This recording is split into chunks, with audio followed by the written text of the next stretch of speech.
Alright, ladies and gentlemen, and any kind of a living existing form in the universe, what's up?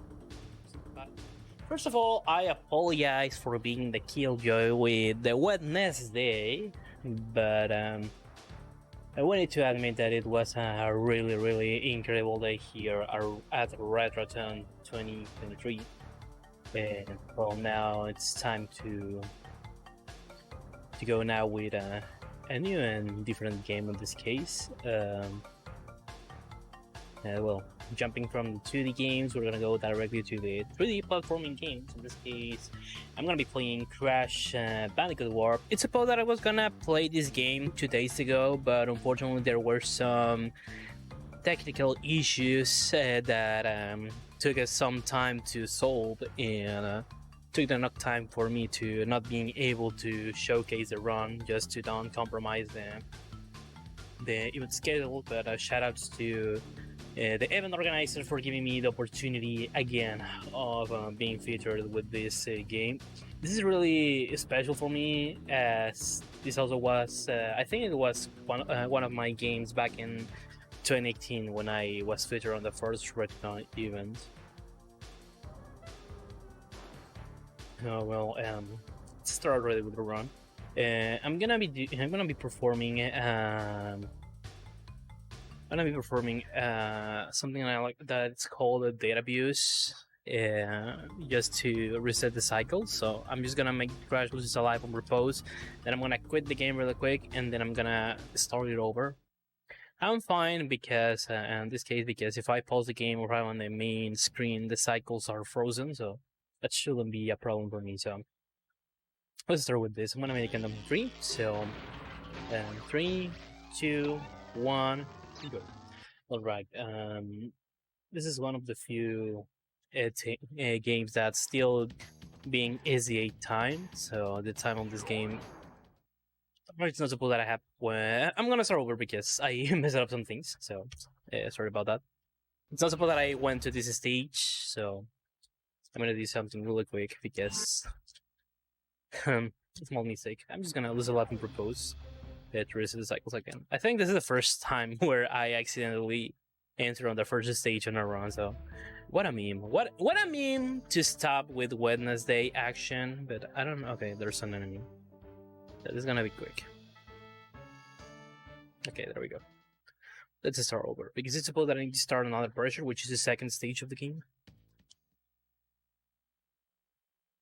Let's do this again. Let's make it again from 3. So, in 3, 2, 1, go. Right, hopefully everything is gonna go fine right now. Okay, Crash Bandicoot 3, a game that doesn't require so much presentation. It's a game that we already know, and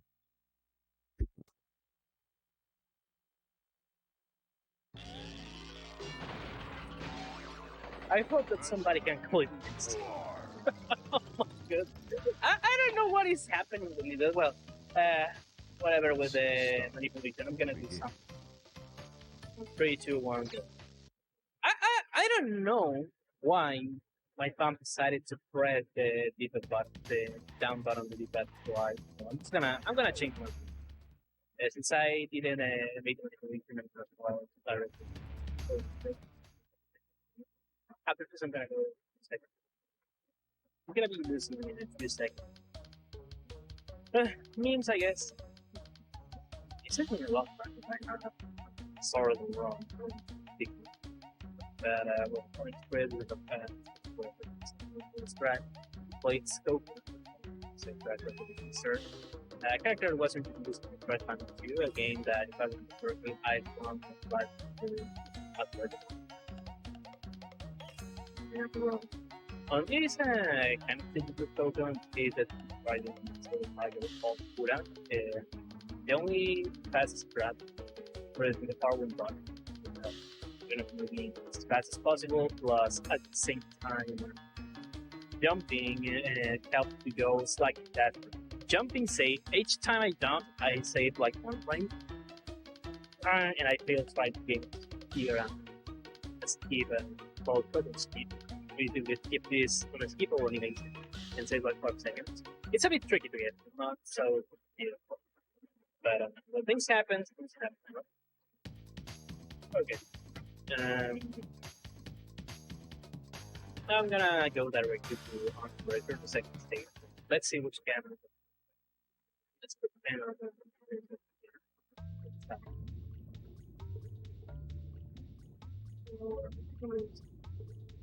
usually after you data this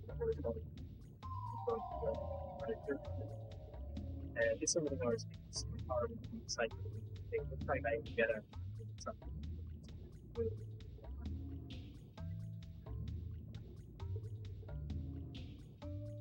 Well, currently some of those stages, they're just two of them. They are really off, but they're just the main movement in some of these. But if I keep spinning, I'm gonna get a little burst here. It's like factor.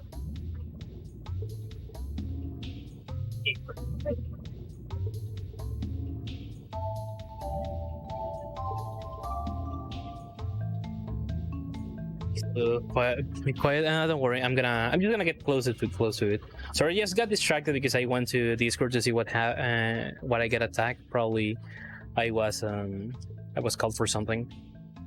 So well, I died here, but it's supposed that I need to get the Aku mask. So I'm just gonna go slow here because there's another mask over here that I need to get. Okay, I didn't get it, so it's gonna be a slow start anyway, but fortunately I know how to deal with this kind of thing, so I'm gonna be losing like 30 seconds in average time, considering my best compared with having the masks. So after this stage, stage number 5, I used to forget the name of these stages because they're not so relevant. I'm gonna go to the first stage of the game where it's supposed that I was gonna begin using the masks there, but since I have lost my mask and I was a bit slow trying to get the additional mask on second stage, I'm simply not gonna go through that route. But I feel that I have lost like up to this point. I think I have lost like 10 to 15 seconds to my usual average time, which is not so bad at all. My PB is 5107. My estimate should be good. I used to get between 53 and 55 on my reset run, so this should be a good time. And this is another Coco stage. We're gonna be seeing another similar stage like this later on the run. And for the category, this is a pretty boring stage, as the only thing you need to do is just to keep pressing the cross button, and that's everything. And just to try to make things interesting for me and don't feel pretty boring with this, I try to avoid all boxes, because there's a checkpoint box which it's a bit tricky sometimes to skip if you try to go faster and try to avoid it. But I have avoided it, so this is like the way that I have to have so much fun from it. But well, it's something at the end of the day. I'm gonna reset my microphone really quick. Okay, that should be better. So for the staff, for next time, please, if something happens, tell me that I go into chat. I'm reading the chat. But anyways, getting back to the game, now we start with the first stage of the game. Something about Crash 3 is that, like with Crash 2, you have the possibility of building your own route about which stages you want to complete first, or which stages you want to complete. Because on the first Crash game it was pretty linear, but here in Crash 2 and also in Crash 3 we get this thing called warp rooms, which basically let us to visit up to 5 stages in any order we want. And the stage order is really important on this game, mostly due to the masks, because there are some stages where you don't get masks, there are stages where you lose your masks, there's stages where you really need to get start with a specific amount of masks to go slightly faster, because there are some sections that are really slow, or probably it's really complicated to try to do some stuff without them, because if you collect up to 3 masks, you get an invisibility paste for like some few seconds. And now, after the Short Village, we're gonna go the Boneyard, the 4th stage, which is the last one that I need to complete. So the only requirement to visit each boss stage is just to get the crystal that I'm collecting. Later on the run, I have not so much things to say, so I'm just gonna be talking about the game plot later. And now we began with the chasing stages, that in this case I'm escaping from this big dinosaur. Sorry, but I don't know how to differentiate them. I don't know the name of each of them, but it's something. And well, we're gonna be seeing something that it's supposed that we should have seen first on Tilt Village, but we weren't able to see that. So now that I have 3 masks, my movement is slightly faster, and at the same time, I don't receive any damage by the enemies, and also some obstacles that are present on the stage. So I can use that on my side in order to be as fast as possible with movements. So you may be wondering, okay, why Crash is sliding and then jumping?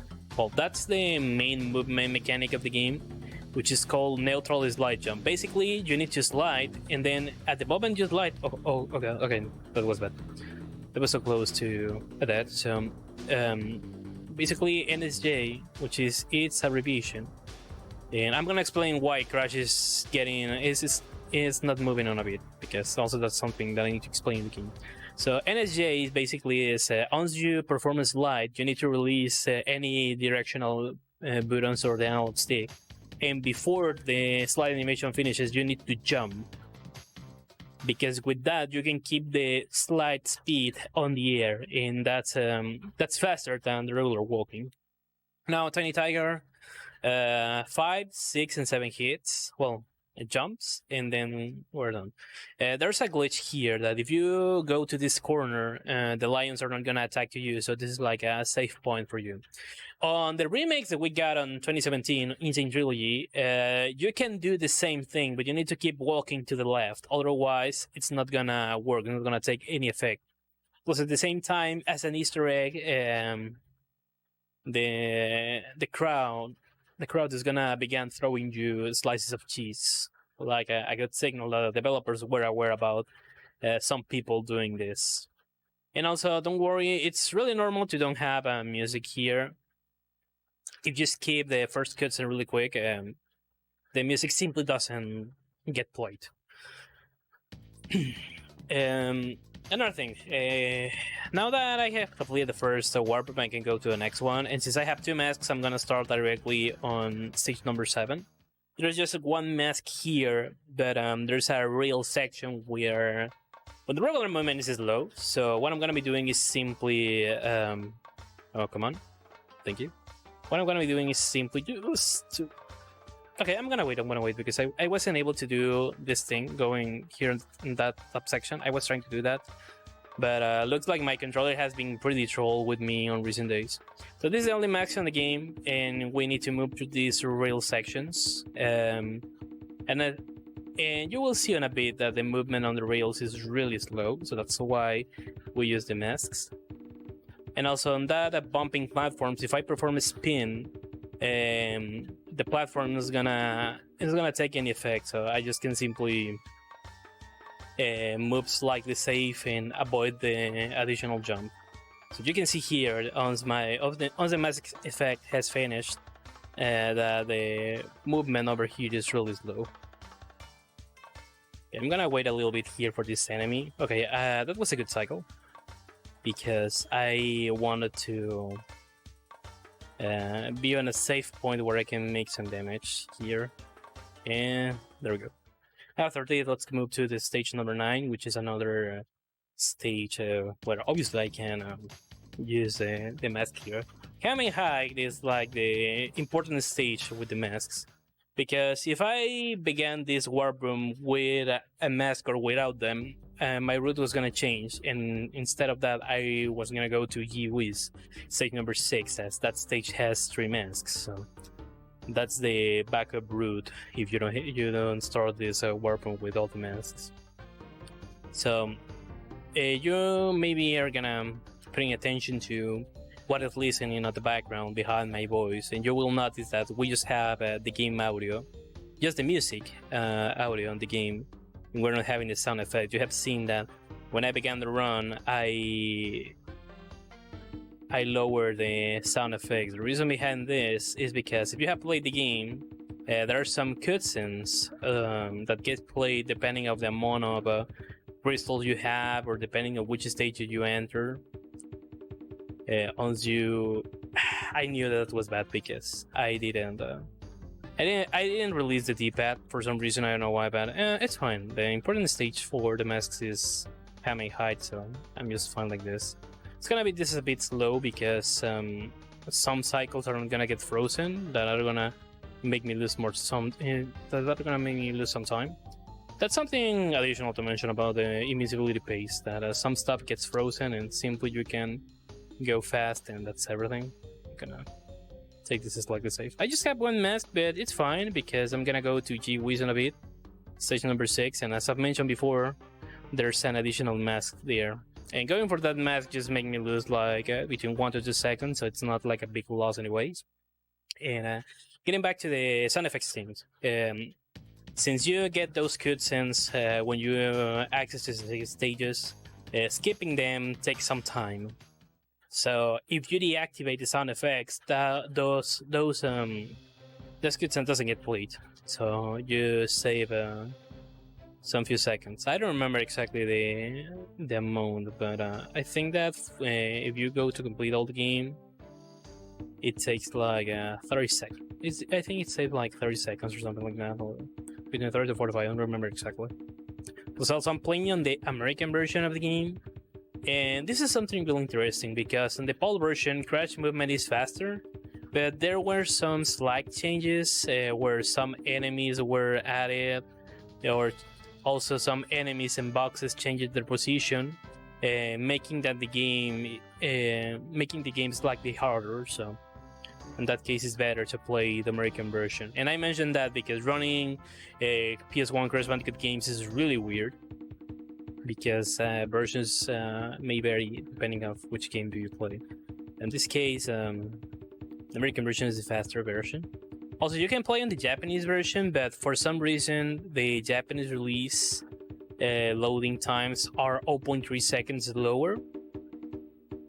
So if you play the American version, the Japanese version of this game, you're gonna lose like 45 seconds compared with the American release, just for this category, which is any person, no item glitch. So basically, this is the intended any person route, where you need to collect all 25 crystals and then defeat Cortex. It's not supposed that I was gonna start with this stage, but memes. Suppose that I was gonna go to Midnight Run, stage number 10. But in this case, it doesn't matter so much if I complete this first this stage, which is Hog Wild. Yeah, there's no. It's not a big. It's not a loss, time loss or something like that. It's the same if I complete this stage before Midnight Run or not. So this is a racing stage, as you can see, obviously.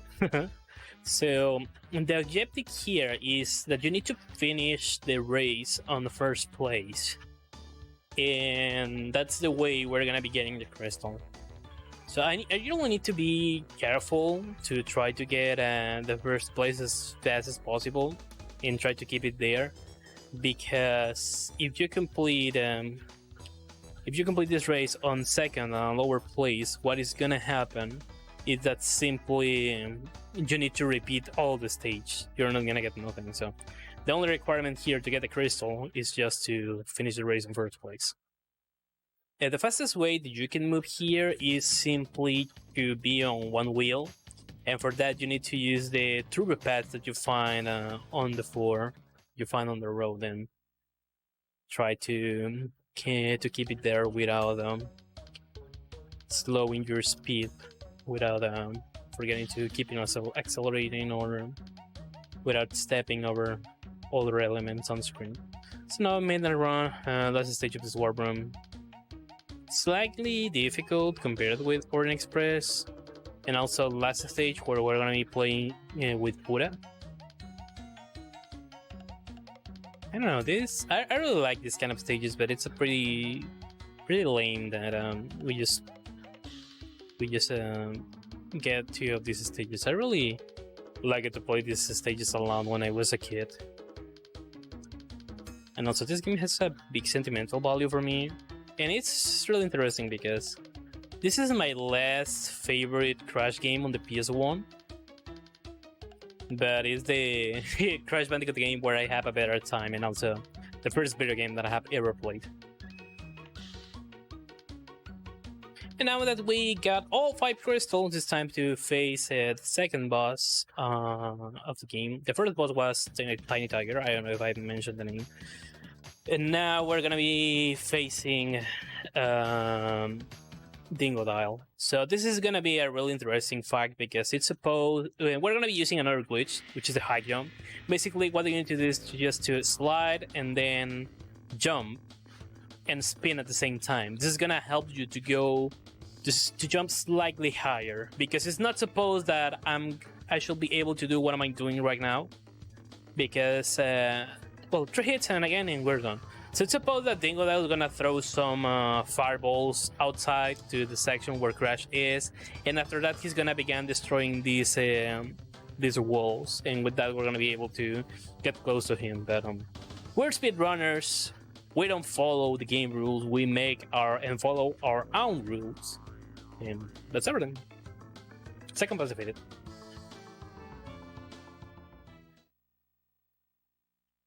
And now, on the third warp room, as I have 2 masks, I'm gonna go directly to Double Header, which is stage number 15. It's a bit infamous stage because for some reason that I'm gonna explain a bit, the game can crash when you access to this stage. Fortunately, that hasn't been a problem for me. The game has never crashed or frozen here for me. I used to see that that's something mostly common to happen on the 105 category, 105%, which is the full competition of the game. And also, some time ago, a retired runner, Kujiro CTR, he got an any person not in glitch world record, getting a small freeze at the beginning of this stage. So that's pretty hilarious and amazing. But unfortunately, I think that the bot is lost because he deleted all his bots, and the only bot that survives for this game, which is his last Crash PB, I think it doesn't have the freeze. But the reason why it may make the game can crash or get frozen by a little bit, and also you can enjoy how the frame rate in the game sometimes goes down.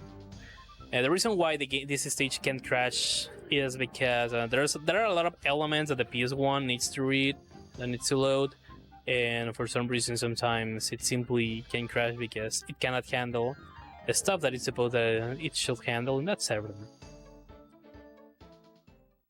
Yeah, Crash can crash a Crash game.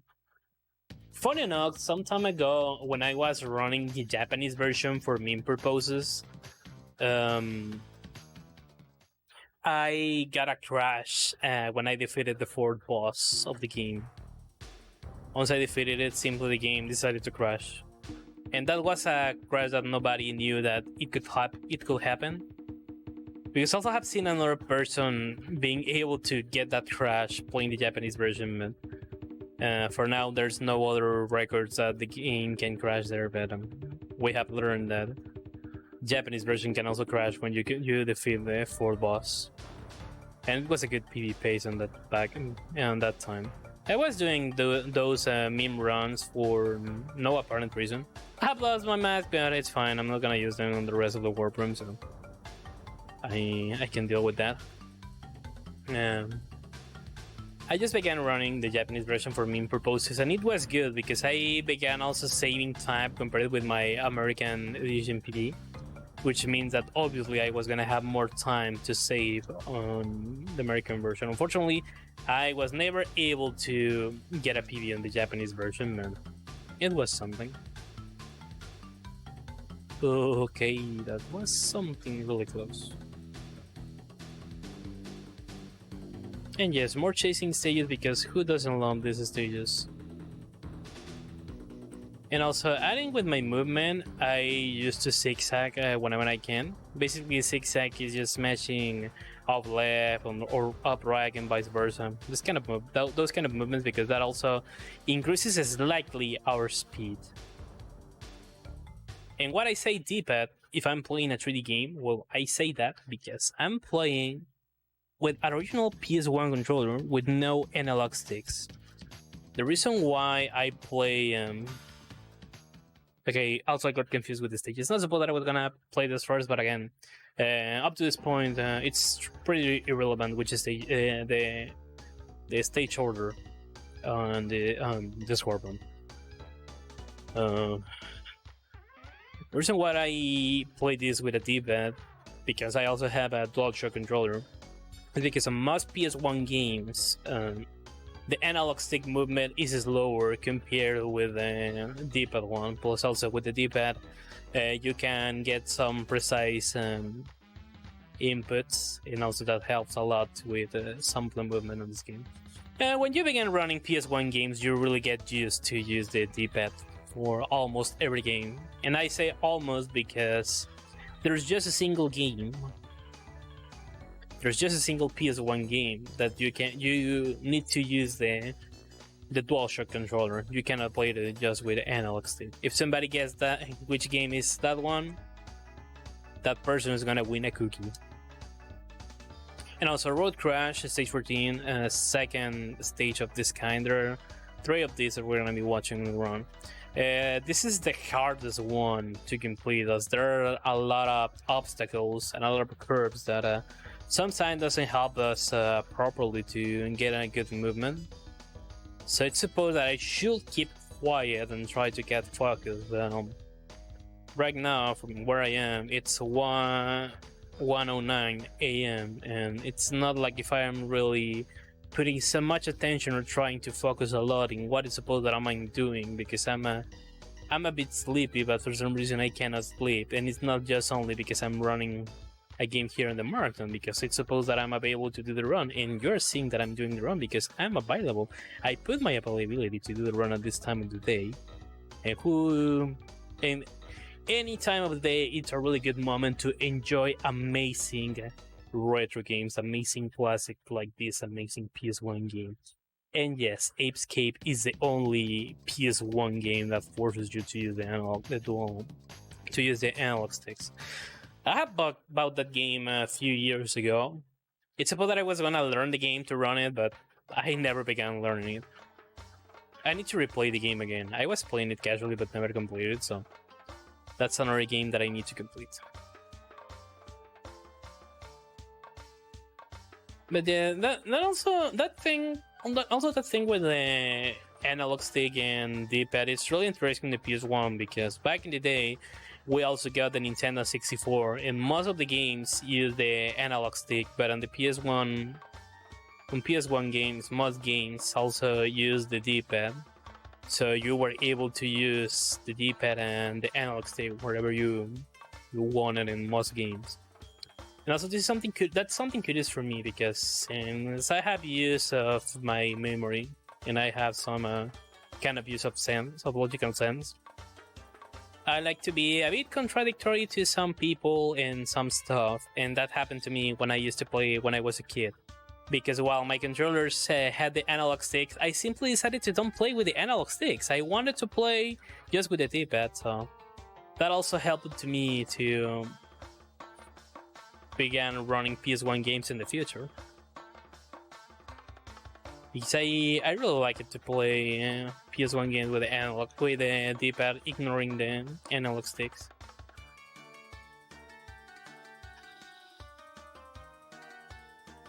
I really hope that I can learn the Apescape at some point and submit it to a Retrothon event.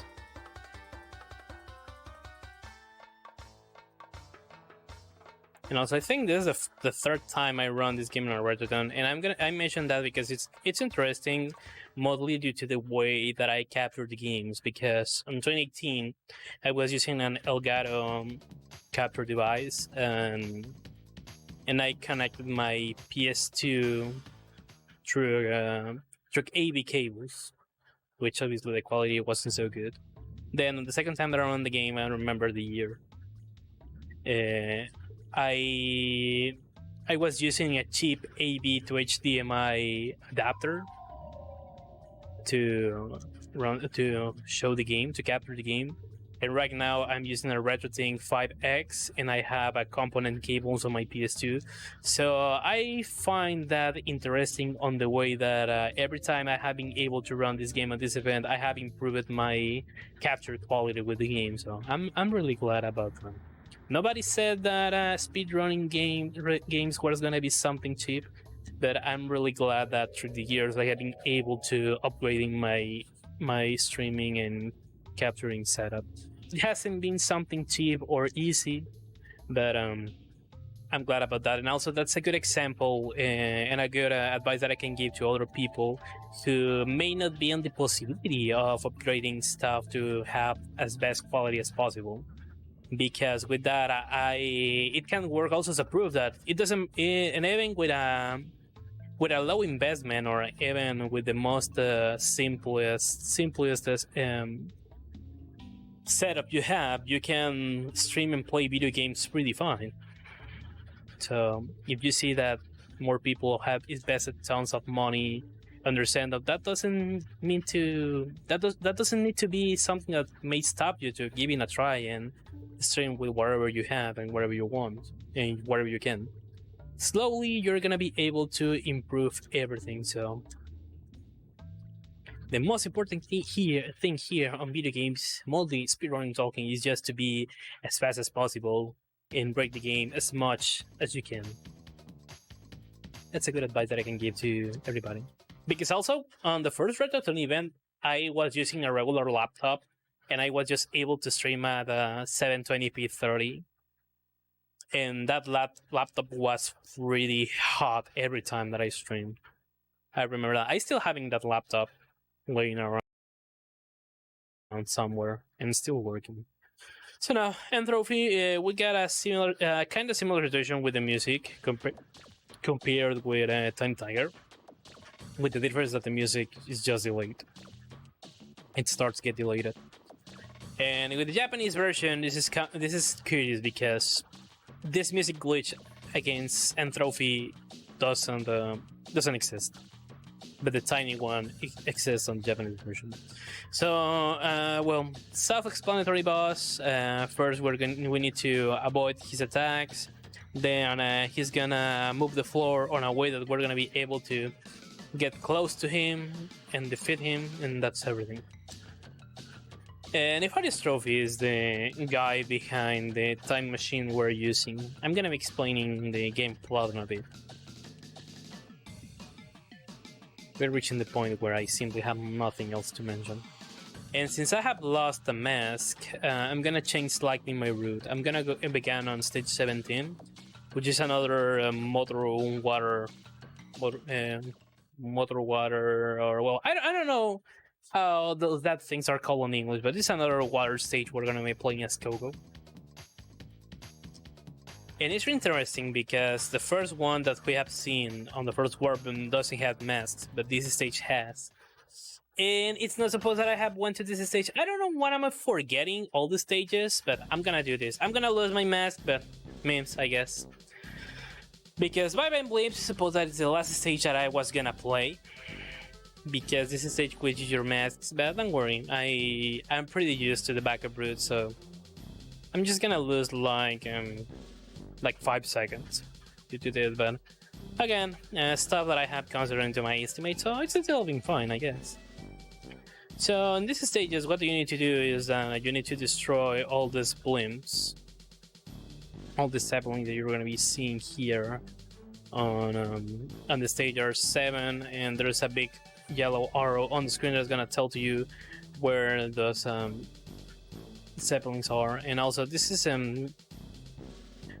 something curious for me because these enemies make you between 1 to 2% of damage per each hit, but they're pretty silly. They doesn't attack you really hard. There's another stage later in the run where we have enemies that are more aggressive, and it's a really big pace killer for me.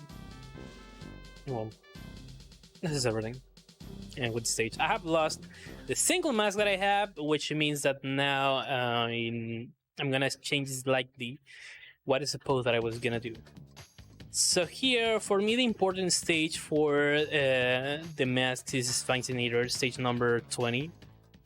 So I'm not gonna go to a stage until I'm able to start it with 3 masks, because also that's the best stage that you can use as an example to show why the masks are really important in the game.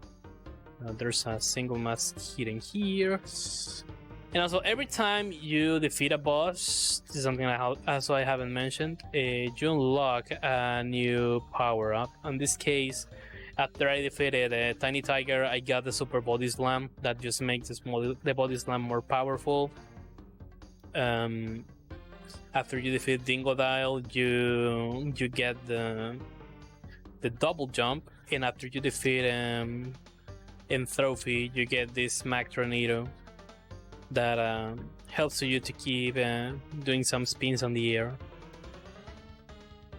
So I need to try to keep this mask at the end of this stage, and then I'm gonna go to stage 18, which is the stage I did suppose that I was gonna play once I began doing things on this warp room, just to get a second mask. Okay, I'm gonna wait for the cycle.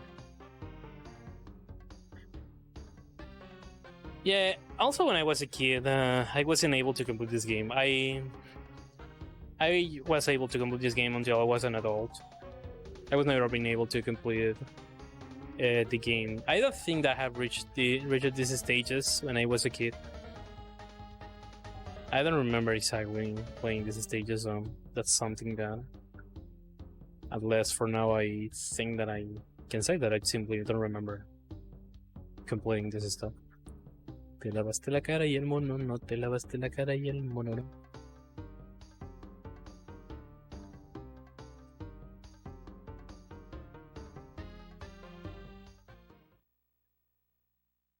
Now I have a single mask, so I can go to stage 18, which is the backup stage I suppose that I was gonna play first once I arrived on this warp room.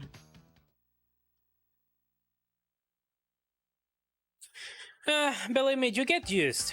When you begin running this game or seeing other people running this game, you really get used to play this game without sound effects, or to enjoy this game without sound effects. Up to the point that when you listen to the sound effects again, everything feels more weird than usual. Some people that began learning the 105% category, which again is the full competition of the game, they used to don't deactivate the sound effects, as they use the sound cues to know the sound effects and the boxes to know if they break some boxes. And after some time, they simply deactivate them. But yeah, the life of a crash speedrunner is just to simply get used to play this game just with the music and without the sound effects.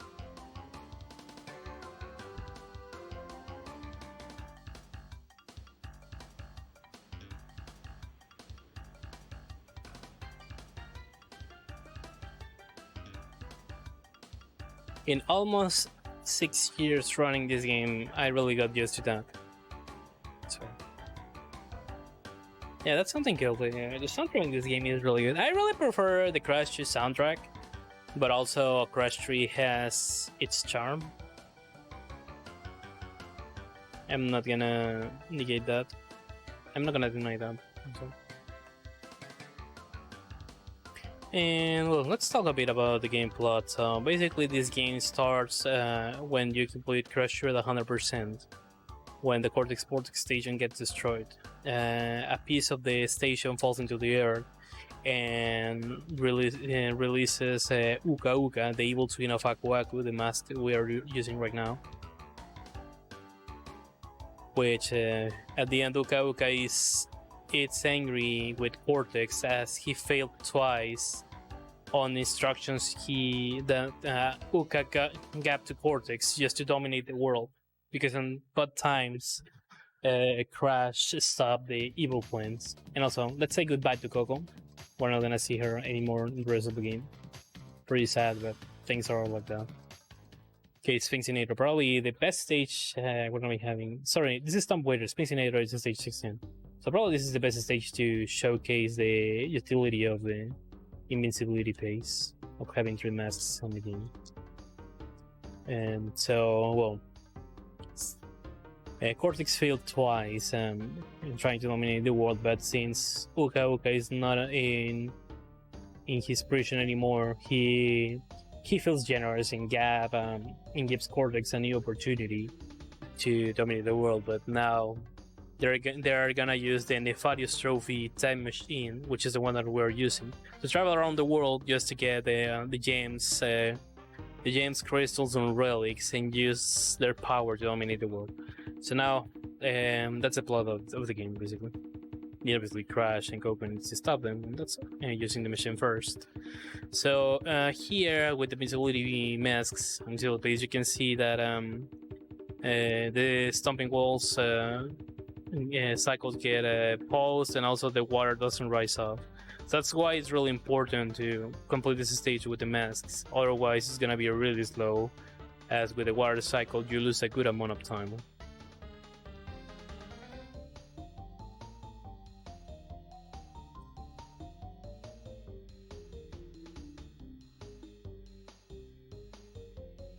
Let's take some risks. Okay. I'm gonna wait here.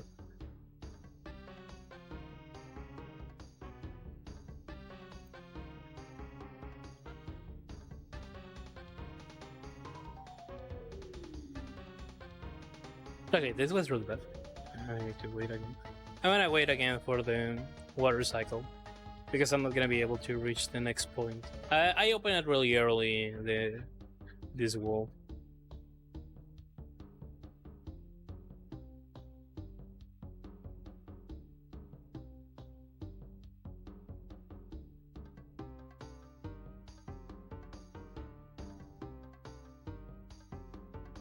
And also thanks for the raid to Oriel's channel. Welcome, raiders. And please enjoy this amazing event called Retrothon 2023. I am Ghost, and I'm playing, or pretending that I'm playing a game. Now, let's go back to the future. And it's funny enough because on a cinemas brand on my country, they began screening the Back to the Future movies again. And I just went a few hours ago to see the first movie on the theater. It was really amazing. I really like those movies. So I had some free time earlier and I just went to see the first movie because why not?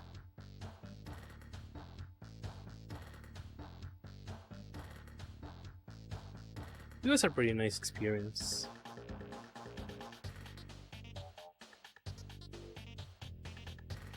You know, we're in the future, we just have one mask, and it's gonna be a miracle if I'm able to use the invisibility base, which looks like it's not gonna be possible because, as always, I used to mess up things here, but it's fine.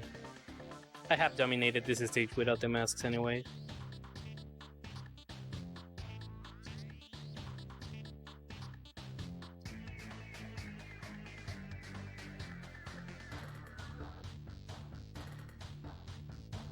I wanna wait for that enemy.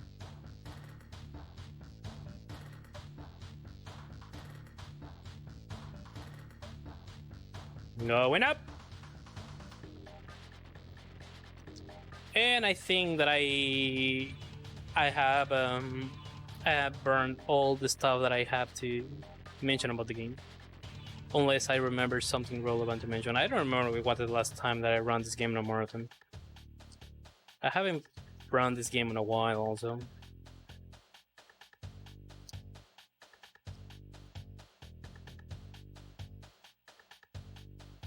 But as always, it's a really big pleasure to be featured on RGL's events. That also reminds me when RGL organized PlayStation Marathon celebrating its 25 years anniversary. It was really fun to me how this everything happened because I submitted all the 7 games, all the 7 PS1 games I run. Wait. I'm gonna try to remember that in a bit. That well, do you remember the 25th of September? And also, I have mentioned that we were not gonna play as Coco. Well, sorry, I lied to you guys. This is the very last stage we're gonna be playing as Coco, and also the only boss fight we're gonna be using here. Something curious about the game is that the remake is that on Insane Trilogy you can play as Coco in other stages, but the stages that are exclusively for Coco you cannot play them as Crash. And also we have 2 paces. The first one is the most easiest one, and now we have the second form of the boss, and this mecha at the moon. Not something complicated to get rid of anyways. And also I can take some damage up to some point, just to save some time and avoiding being as safe as possible. And after I defeat Engine, I'm gonna be getting the Fruit Bazooka. Engine is the new ollie that Cortex had since second game. So back in that moment, I think it was on 2021, I remember exactly, 2020 or 2021, I don't remember when that event was handled. But I remember I submitted 7 games. I submitted Crash 2, 3, Team Racing, Pepsi Man, Tom and Jerry House Trap, Pac-Man World, and The Weakest Link. I don't think I have submitted another game, but I remember just those ones. It was curious because all the games I submitted were accepted, and I was like, okay, I was not expecting this. But I never received any role or notification on RGL's Discord server. And I remember that just on the day of the marathon, I mean, I just have practice and I was ready for everything. It's notable that I have destroyed that balloon soon, but let's see, what do we get? So, and Mad Bombers, my biggest pace killer, and also a really annoying stage because here we have these planes, but their motors have a pretty reduced hit zone, and also the enemies here are more aggressive. They make you 4% of damage, so trying to avoid them also is not like an easy task. But well, going back to that history when I got accepted in that event, I never received a role or any setup message about what suppose that I need to do, how to get ready for the event, but I took my time to practice all the games.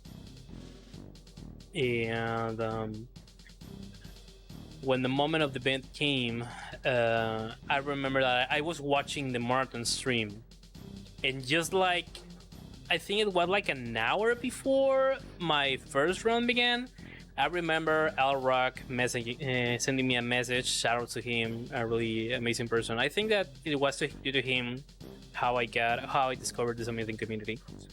He sent me a message telling me, you may be aware of this, so that you are accepted on the marathon. Have you practiced and you are ready for your runs? And I was like, yeah, I'm ready. And at that moment I got the role. It was really interesting for me because I ran 4 games on the first day, and then on the second day I played other games. It was a really interesting experience for me to run all the 7 PlayStation games I run. And one of my goals in speedrunning is just to learn as much PS1 games as possible, because the PS1 was my first console, and it has a pretty big nostalgic value for me because it was my portal to the video game universe. But yeah, I wanted to share that amazing story about how I got notified a few minutes before my run began that I was accepted on the marathon.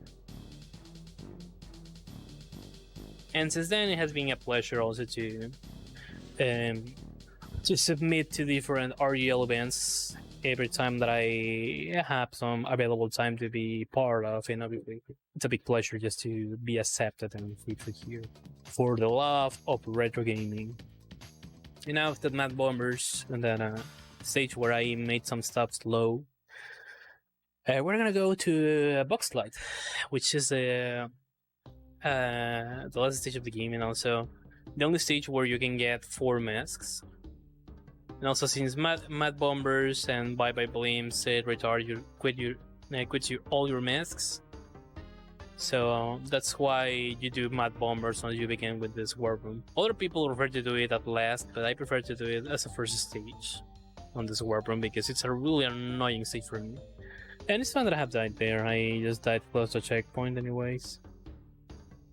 And it doesn't matter I have lost also the Aku mask because in a bit I'm gonna be getting 3 masks in a row, so that's not like a problem for me.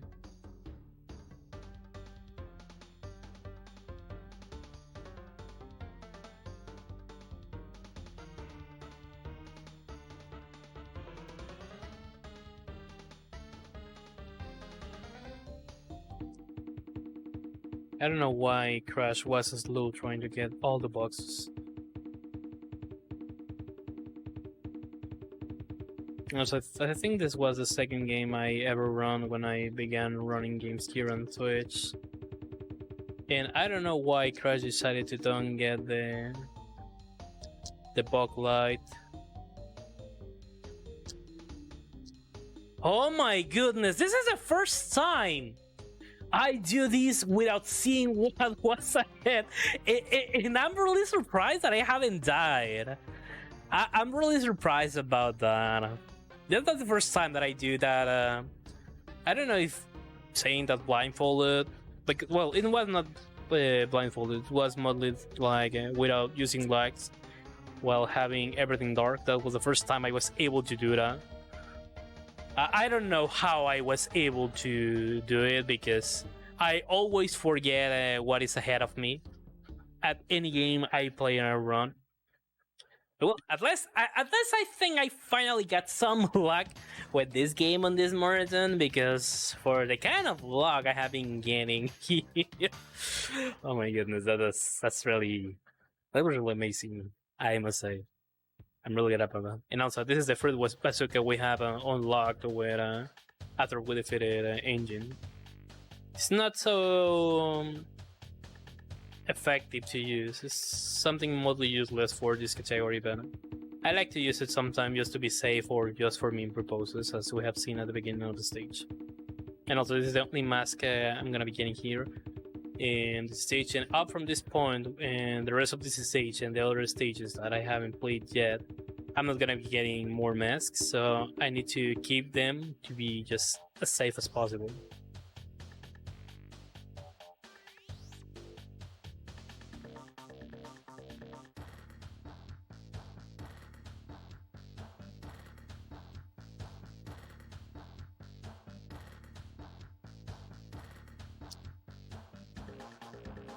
And I used to do this kind of things a bit slow also.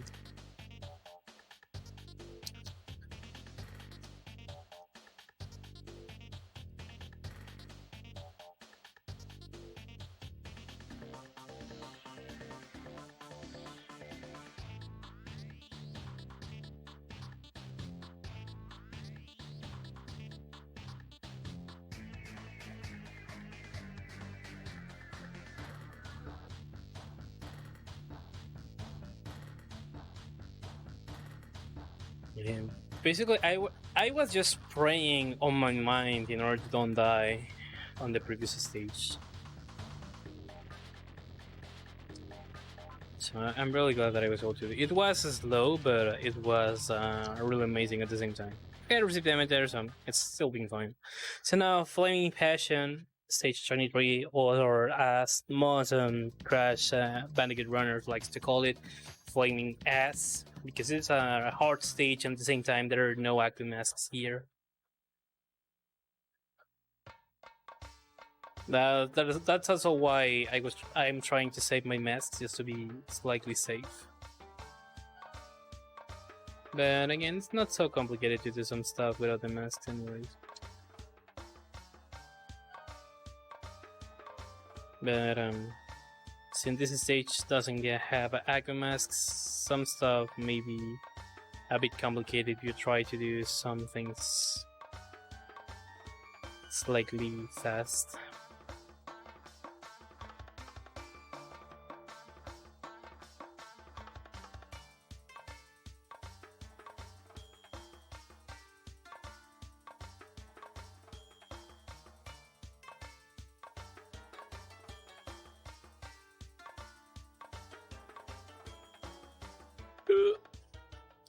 I'm glad that I haven't fall over the TNT box.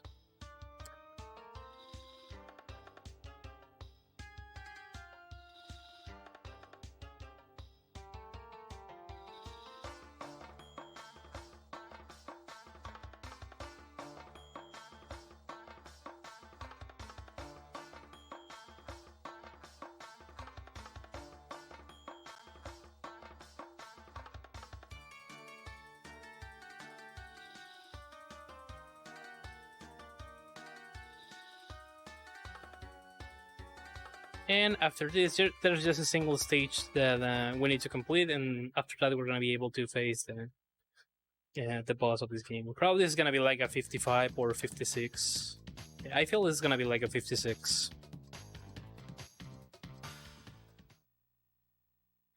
So this is maybe slightly out of my estimate just for a few seconds.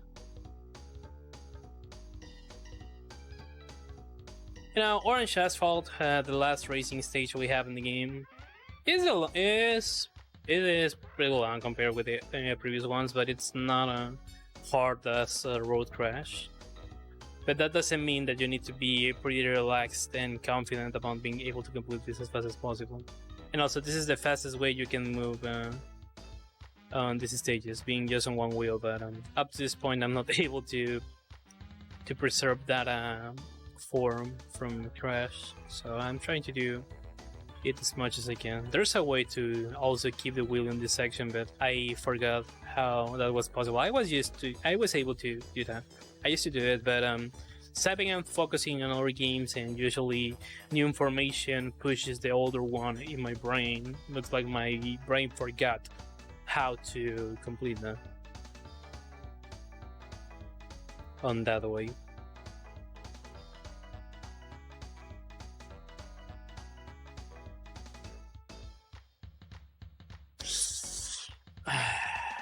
I don't know what I have done then, but I'm close to the end of the stage, which is really bad. There's a boosting path here,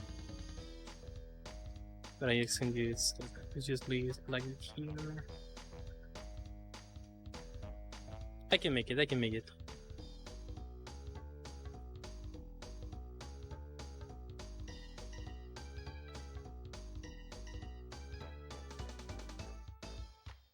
There we go. Yeah, this is gonna be like a 56. Not 56 flat, but it's gonna be a 56 anyway, so this is still being good. So now we got the last crystal, it's time to face Neocortex. The last boss fight we have in the game.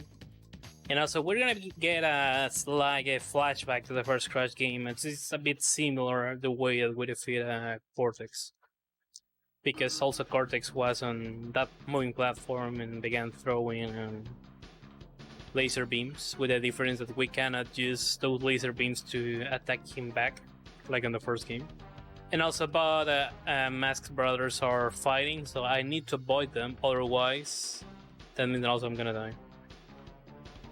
Also, the mine positions are RNG based. So I also need to put attention and be careful to avoid them. Otherwise I need to start over this boss fight. So first section completed. Second phase.